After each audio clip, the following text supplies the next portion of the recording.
Hello students, welcome all of you. Today my class for students of class 12th. आज हम topic start करने जा रहे हैं. हमारा टॉपिक कंटिन्यू चल रहा है issue of shares, company accounts. आज हम एक्सप्लेन करने जा रहे हैं issue of shares at a discount. Issue of shares at a discount. It means when share issued price is less than face value. Before meeting में मैंने आपको explain किया था शेयर इशूड एट प्रीमियम. वहां मैंने एक्सप्लेन किया था कि when issued price is greater than face value. Suppose एक शेयर की फेस वैल्यू 100 रुपीज है. कंपनी से बिलो प्राइस पर शेयर इशू करती है, less than its face value. Suppose share issued at ₹95, 5 rupees less. It means discount ₹5 पर share. Discount 5 rupees per share. It means company ने discount provide किया 5%. लेकिन इसके लिए ये ध्यान रखना है, इसके लिए आपको ये ध्यान रखना है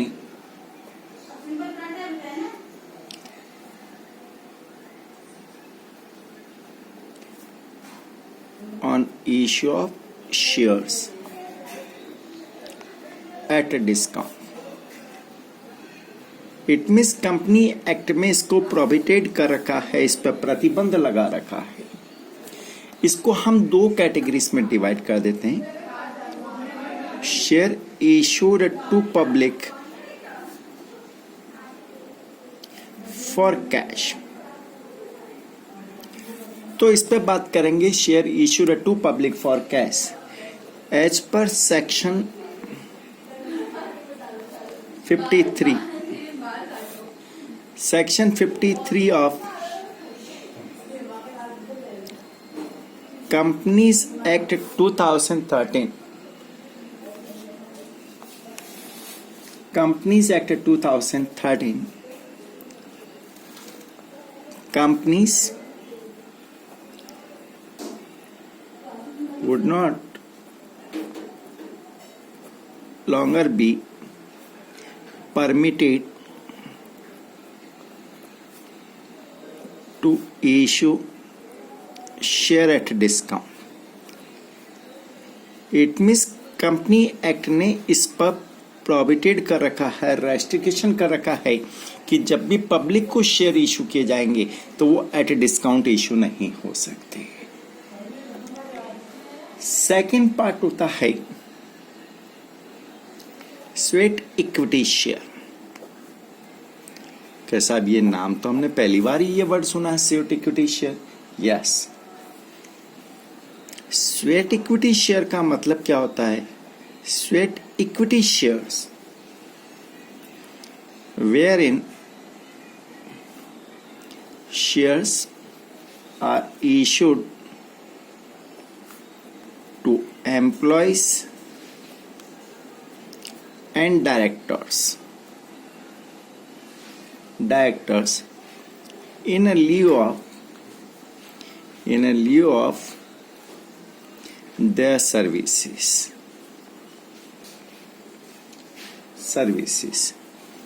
under section 54 of Companies Act 2013. यानी कि यहां बात कर रहे हैं, सबसे पहले मैंने आपको इश्यू का एक्सप्लेन किया, issue of share at discount. Share issued at discount का मीनिंग हुआ कि when issued price is less than face value. Suppose पर share face value ₹100 while issued price only 95 rupees. 5 rupees less realizable amount by company. It means discount allowed to shareholder 5 rupees per share. Provision on issue of share at a discount. यदि हम public को issue करते हैं तो company can not issued at a discount. Company can not share issued at discount.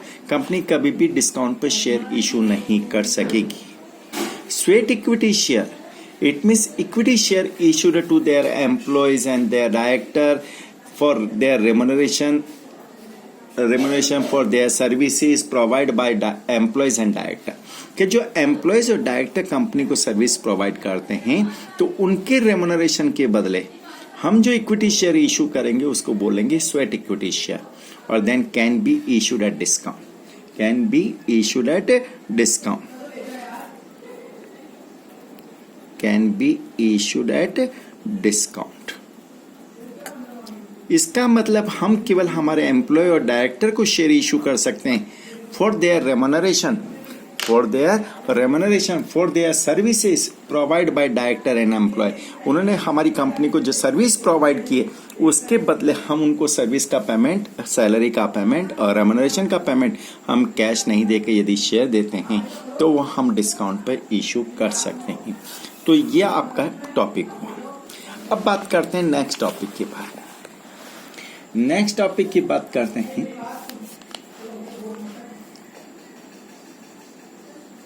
Calls in area. Calls in arrear का meaning क्या होगा? Calls in arrear means क्या होगा?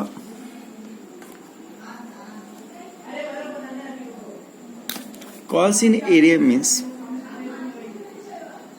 when any shareholder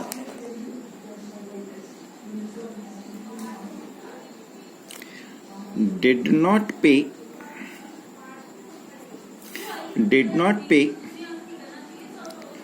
amount of allotment money and subsequent calls,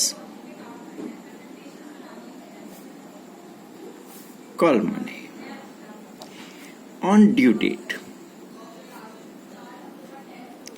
When any shareholder did not pay amount of allotment, first call or second call, did not pay on due date, जब भी कोई shareholder हमें due date पर payment नहीं कर पाता है, it is calls in arrear. उसको हम कॉल्स इन एरियर कहेंगे। क्या कहेंगे? Calls in arrear. Calls in arrear के लिए interest will be charge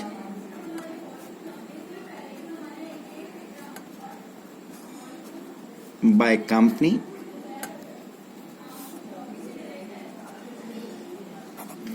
on arrear amount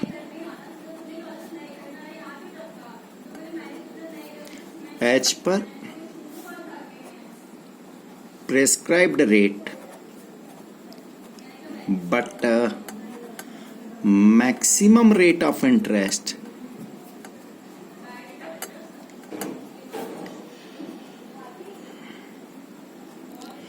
as per table F will be 10% per annum। क्या कॉल्स इन एरियर का meaning क्या हुआ? कि जब भी कोई शेयर होल्डर ड्यू डेट पर हमें पेमेंट नहीं कर पाता, when any share holder did not pay amount of allotment, subsequent call money, it means first call, second call, due date पर पेमेंट नहीं कर पाता, it is calls in arrear. यदि वो डिले करता है, आफ्टर ड्यू डेट पेमेंट करता है, तो कंपनी इससे इंटरेस्ट चार्ज करती है। Interest will be charge by the company on arrear amount as per prescribe rate, but maximum rate of interest क्या हो सकती है? As per table F of companies act 2013 will be 10% per annum. यहां पर इसकी entries की बात करते हैं। एंट्रीज की बात करते हैं कि साहब कॉल्स इन एरियर की क्या एंट्री होगी? कॉल्स इन एरियर की एंट्री आपको एक्सप्लेन करते हैं। दो तरीके हैं। एक होता है without opening calls in arrear account. Without opening calls in arrear account, हम calls in arrear account open नहीं करते हैं तो क्या होगा समझना। Suppose calls in allotment money due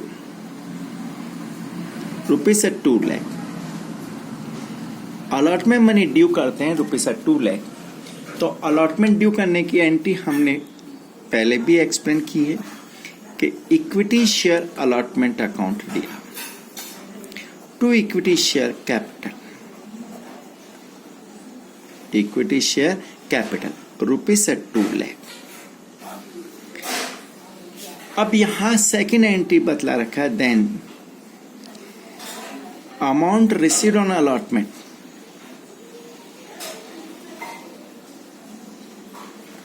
₹1,90,000। It means एक शेयर होल्डर ने हमें 10,000 अलॉटमेंट के पे नहीं की।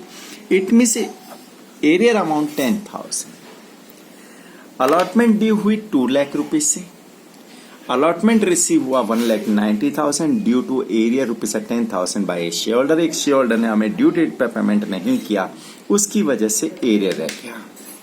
तो अब यहां जो रिसीव करने की एंट्री क्या होगी, रिसीव करने की क्या एंट्री होगी कि हम सब अलॉटमेंट रिसीव करने की एंट्री करते हैं, bank account debit to equity share allotment, bank account debit to equity share allotment, receive amount ₹1,90,000, 1,90,000 से एंट्री कर दोगे। Suppose for example first call due हुआ, फर्स्ट कॉल ड्यू हुआ ₹1 लाख। ड्यू करने की एंट्री फुल होगी कि equity share first call account debit to equity share capital, but a share holder did not pay amount of first call ₹3,000। उसने first call का 3,000 पे नहीं किया। इट मीन्स एरियर रह गया 3,000 on first call. First call पे एक share holder ने हमें 3,000 पे नहीं किया, तो फर्स्ट कॉल रिसीव करने की एंट्री क्या होगी साहब कि bank account debit to equity share first call, equity share first call. कितना रिसीव हुआ कर फर्स्ट कॉल ड्यू हुई 1 लाख, 3,000 एरियर अमाउंट रह गया। इट मीन्स रिसीव हुआ 1 lakh minus 3,000, it means 97,000। Same procedure for second call कि सपोज सेकेंड कॉल ड्यू हुई 3 lakh rupees, second call due हुई ₹3 लाख, तो हम सेकेंड कॉल ड्यू करने की एंट्री करेंगे equity share second call account debit equity share capital ₹3 lakh.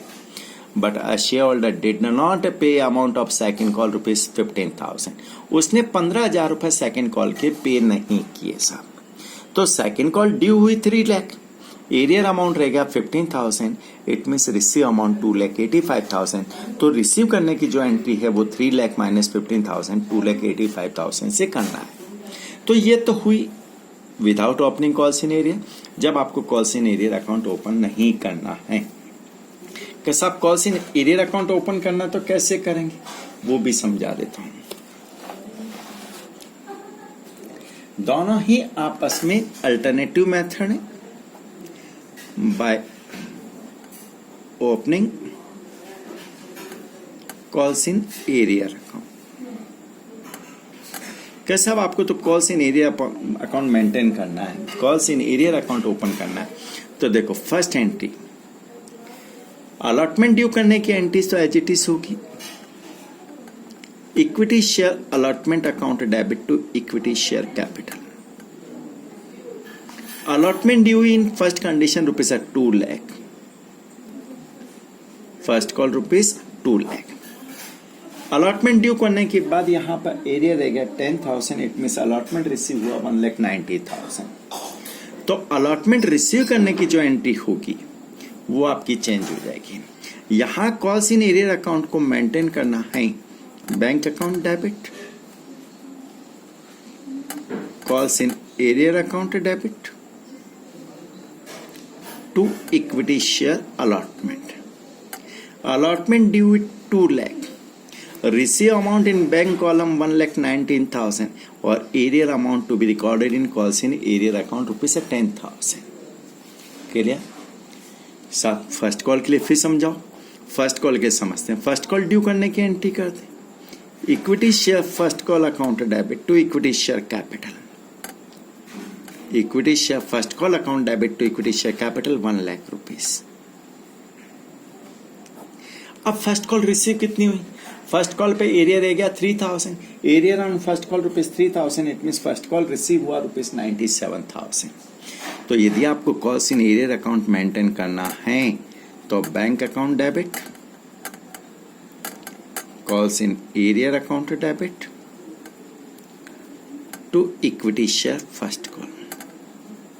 First call 1 lakh rupees. Receive amount in bank column 97,000 and 3,000 area amount to be recorded.